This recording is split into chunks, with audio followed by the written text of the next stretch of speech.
The Way of Peace by James Allen. Chapter 1. The Power of Meditation.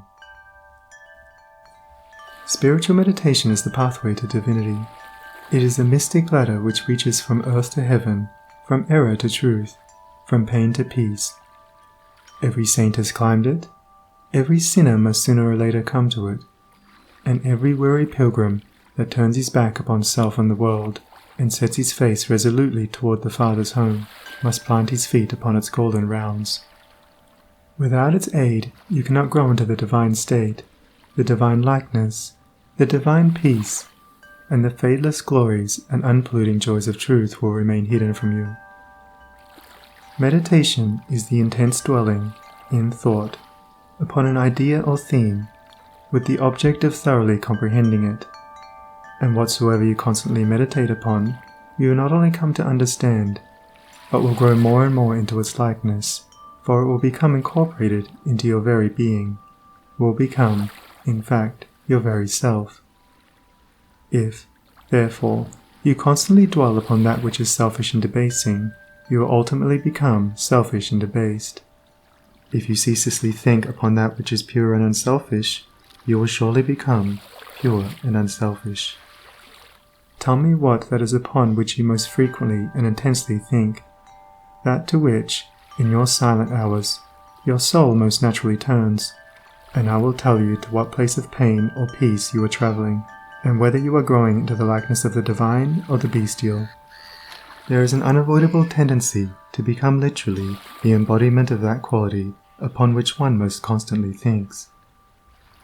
Let, therefore, the object of your meditation be above and not below, so that every time you revert to it in thought, you will be lifted up. Let it be pure and unmixed with any selfish element. So shall your heart become purified and drawn nearer to truth, and not defiled and dragged more hopelessly into error. Meditation, in the spiritual sense in which I am now using it, is the secret of all growth in spiritual life and knowledge. Every prophet, sage and savior became such by the power of meditation. Buddha meditated upon the truth until he could say, "I am the truth." Jesus brooded upon the divine immanence until at last he could declare, "I and my Father are one." Meditation centered upon divine realities is the very essence and soul of prayer. It is the silent reaching of the soul toward the eternal. Mere petitionary prayer without meditation is a body without a soul, and is powerless to lift the mind and heart above sin and affliction. If you are daily praying for wisdom, for peace, for loftier purity, and a fuller realization of truth, and that for which you pray is still far from you, it means that you are praying for one thing, while living out in thought and act another. If you will cease from such waywardness, taking your mind off those things the selfish clinging to, which debars you from the possession of the stainless realities for which you pray. If you will no longer ask God to grant you that which you do not deserve, or to bestow upon you that love and compassion which you refuse to bestow upon others, but will commence to think and act in the spirit of truth, you will, day by day, be growing into those realities, so that ultimately you will become one with them. He who would secure any worldly advantage must be willing to work vigorously for it, and he would be foolish indeed who, waiting with folded arms, expected it to come to him for the mere asking. Do not then vainly imagine that you can obtain the heavenly possessions without making an effort. Only when you commence to work earnestly in the kingdom of truth will you be allowed to partake of the bread of life. And when you have, by patient and uncomplaining effort, earned the spiritual wages for which you ask, they will not be withheld from you. If you really seek truth, and not merely your own gratification, if you love it above all worldly pleasures and gains, more, even, than happiness itself, you will be willing to make the effort necessary for its achievement. If you would be freed from sin and sorrow, if you would taste of that spotless purity for which you sigh and pray, if you would realize wisdom and knowledge, and would enter into the possession of profound and abiding peace, come now and enter the path of meditation, and let the supreme object of your meditations be truth. At the outset, meditation must be distinguished from idle reverie. There is nothing dreamy and unpractical about it. It is a process of searching and uncompromising thought which allows nothing to remain but the simple and naked truth. Thus meditating, you will no longer strive to build yourself up in your prejudices, but, forgetting self, you will remember only that you are seeking the truth. And so you will remove, one by one, the errors which you have built around yourself in the past, and will patiently wait for the revelation of truth, which will come to you when your errors have been sufficiently removed. In the silent humility of your heart, you will realize that there is an inmost center in us all, where truth abides in fullness, and around, wall upon wall, the gross flesh hems it in. This perfect, clear perception which is truth, a baffling and perverting carnal mesh blinds it, and makes all error, and to know, rather consists in opening out a way whence the imprisoned splendor may escape, than in effecting entry for a light supposed to be without. Select some portion of the day in which to meditate, and keep that period sacred to your purpose. The best time is the very early morning, when the spirit of repose is upon everything. All natural conditions will then be in your favor. The passions, after the long bodily fast of the night, will be subdued. The excitements and worries of the previous day will have died away, and the mind, strong and yet restful, will be receptive to spiritual instruction. Indeed, one of the first efforts you will be called upon to make will be to shake off lethargy and indulgence. And if you refuse, you will be unable to advance, for the demands of the Spirit are imperative. To be spiritually awakened is also to be mentally and physically awakened. The sluggard and the self-indulgent can have no knowledge of truth. He who, possessed of health and strength, wastes the calm, precious hours of the silent morning in drowsy indulgence, is totally unfit to climb the heavenly heights. He whose awakening consciousness has become alive to its lofty possibilities, who is beginning to shake off the darkness of ignorance in which the world is enveloped, rises before the stars have ceased their vigil, and, grappling with the darkness within his soul, strives, by holy aspiration, to perceive the light of truth while the unawakened world dreams on.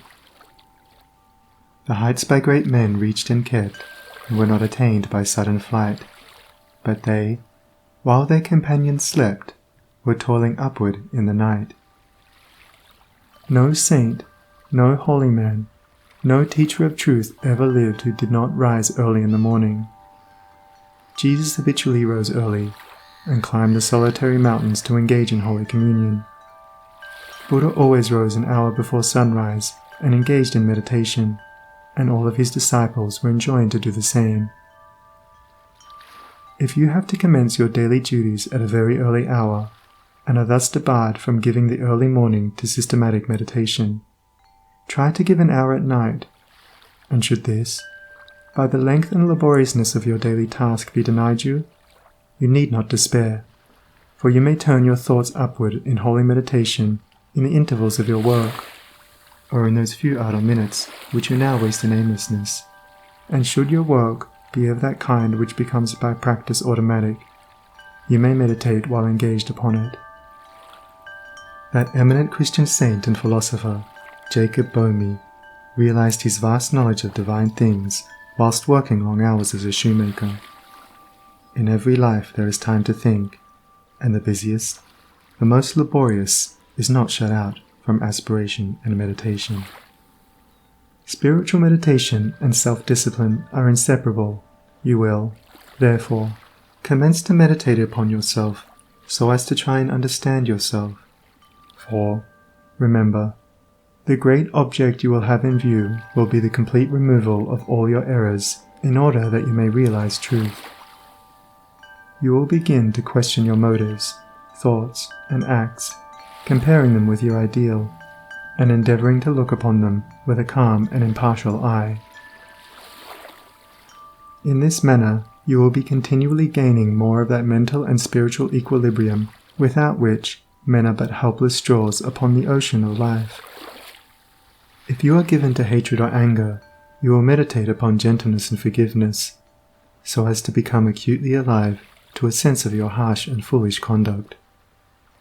You will then begin to dwell in thoughts of love, of gentleness, of abounding forgiveness, and as you overcome the lower by the higher, there will gradually, silently steal into your heart a knowledge of the divine law of love, with an understanding of its bearing upon all the intricacies of life and conduct. And in applying this knowledge to your every thought, word, and act, you will grow more and more gentle, more and more loving, more and more divine. And thus with every error, every selfish desire, every human weakness, by the power of meditation is it overcome, and as each sin, each error is thrust out, a fuller and clearer measure of the light of truth illumes the pilgrim's soul.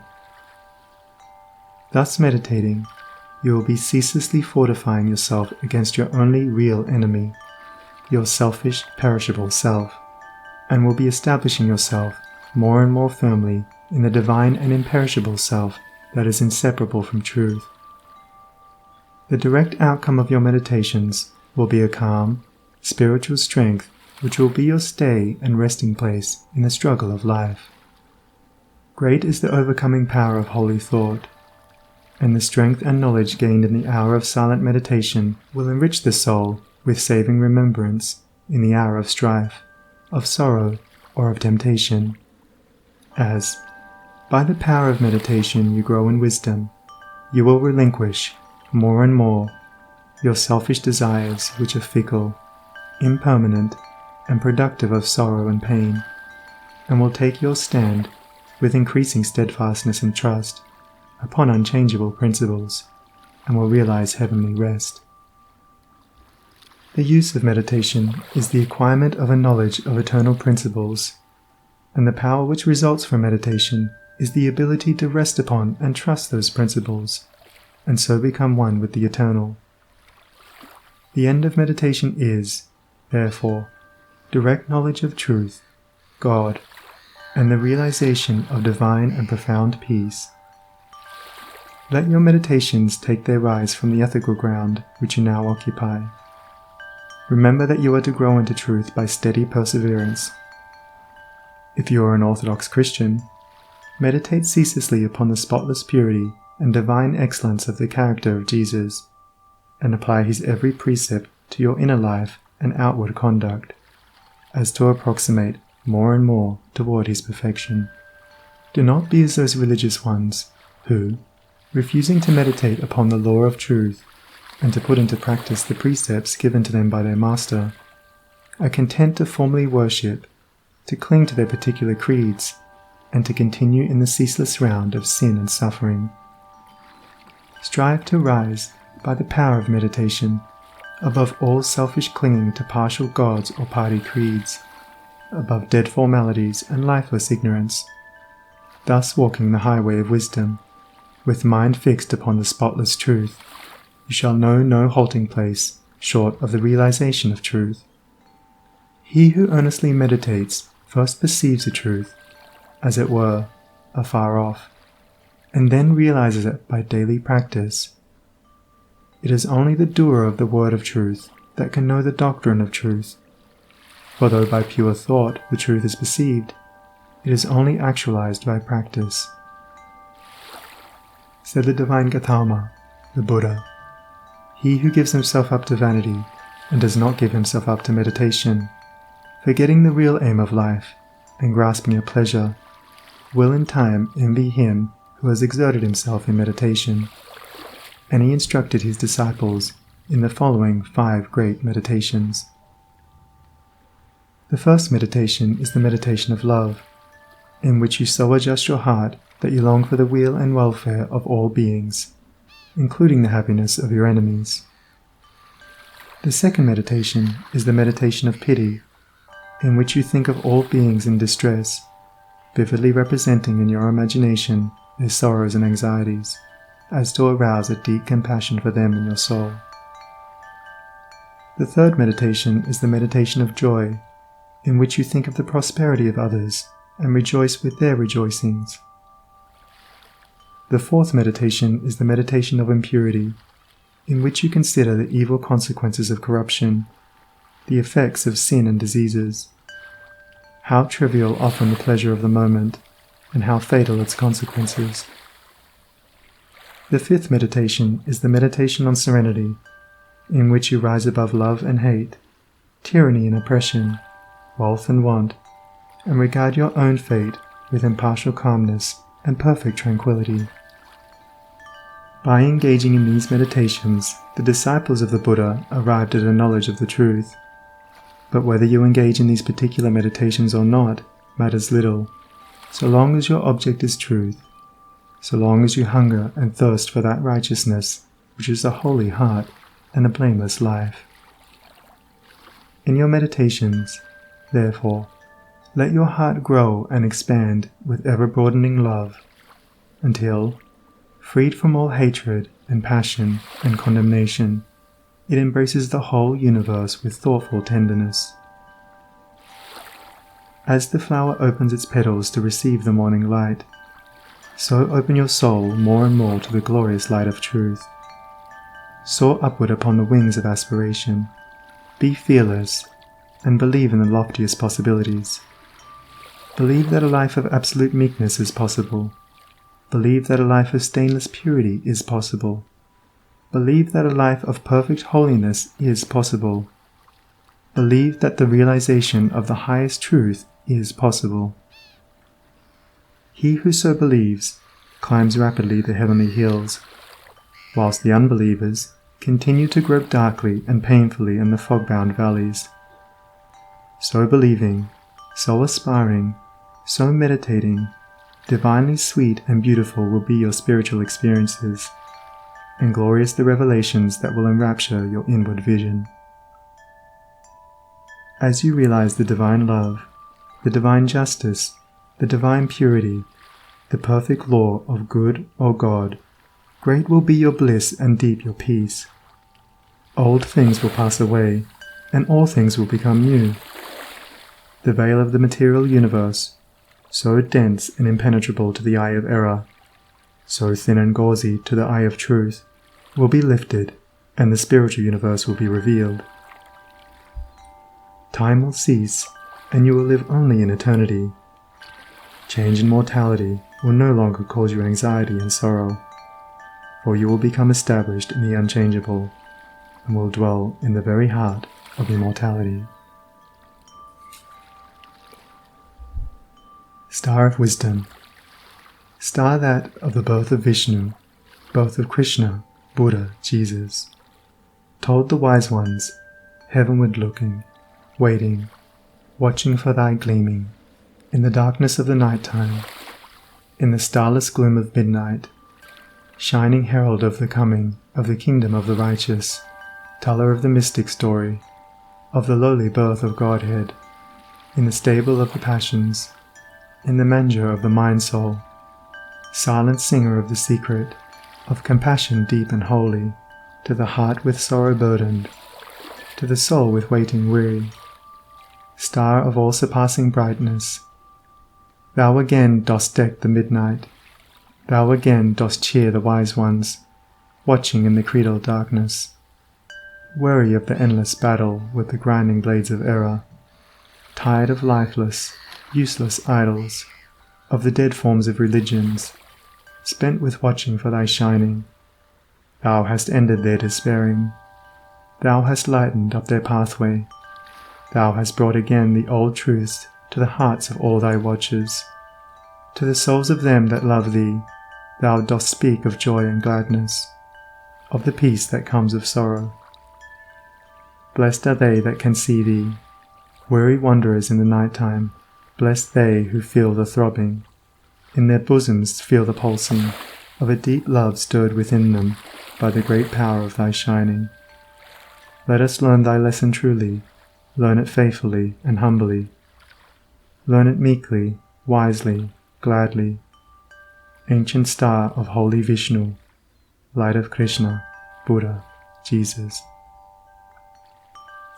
End of Chapter 1. Recording by Sunny Abdullah.